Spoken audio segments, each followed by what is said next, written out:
Um, 86%. That is the number of young adults who say, like, they actually want to get married.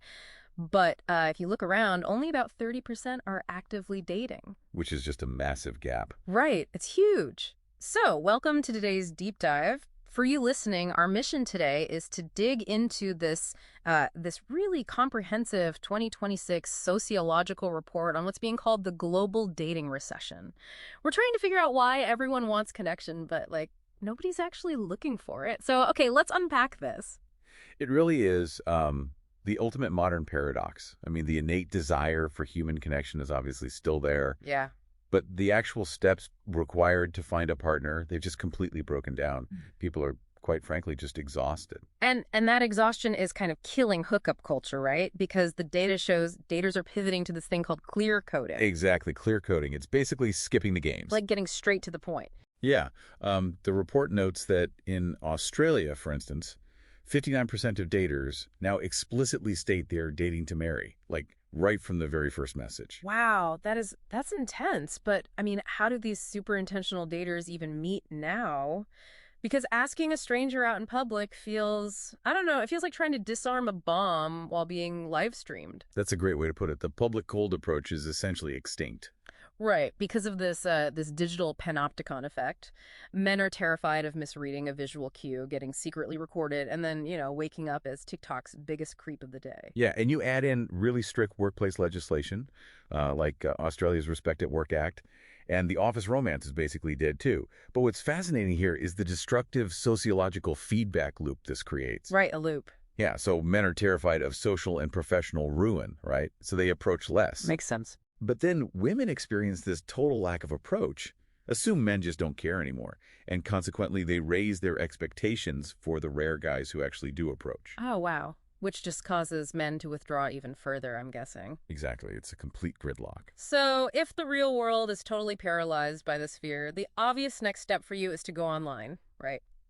But, and just a quick rule check for you listening, we're completely impartial here. We're just reporting the source material's findings.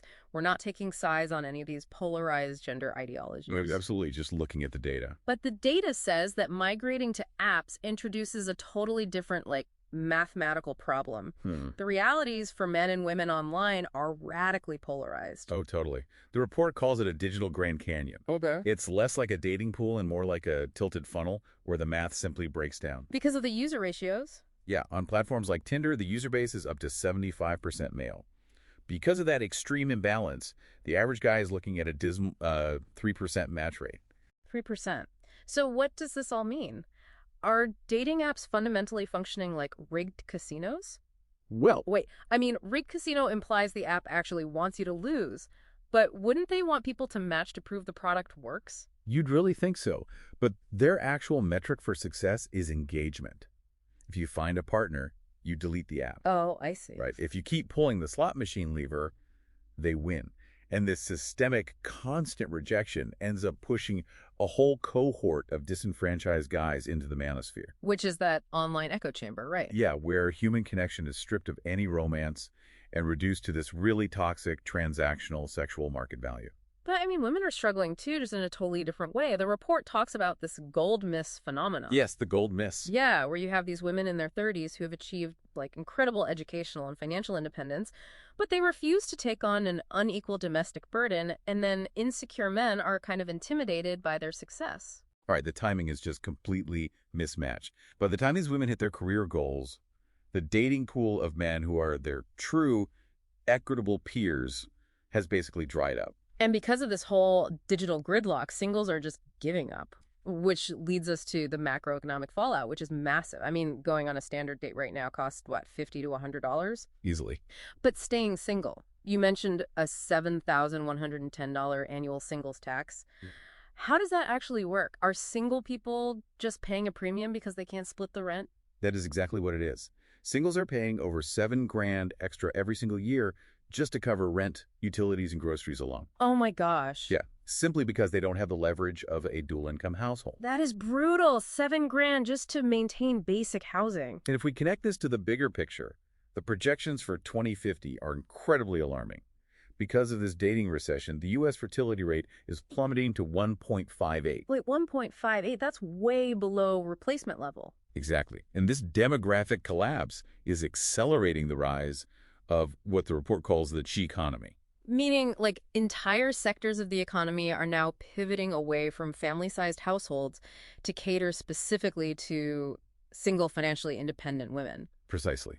We're seeing a massive architectural shift toward single occupancy micro apartments and even intergenerational co-housing. Really? Yeah, just so people can survive that singles tax and recreate some sense of community, the nuclear family is simply no longer serving as the default blueprint for adult life. So this 2026 dating recession is, I mean, it's way more than a romantic dry spell. It is an existential infrastructural threat to how our whole economy and society function. Without a doubt, it changes everything. Well, here's where it gets really interesting. The source actually notes that 87% of Australian daters are open to using AI to write their profile messages. 87%. Yeah.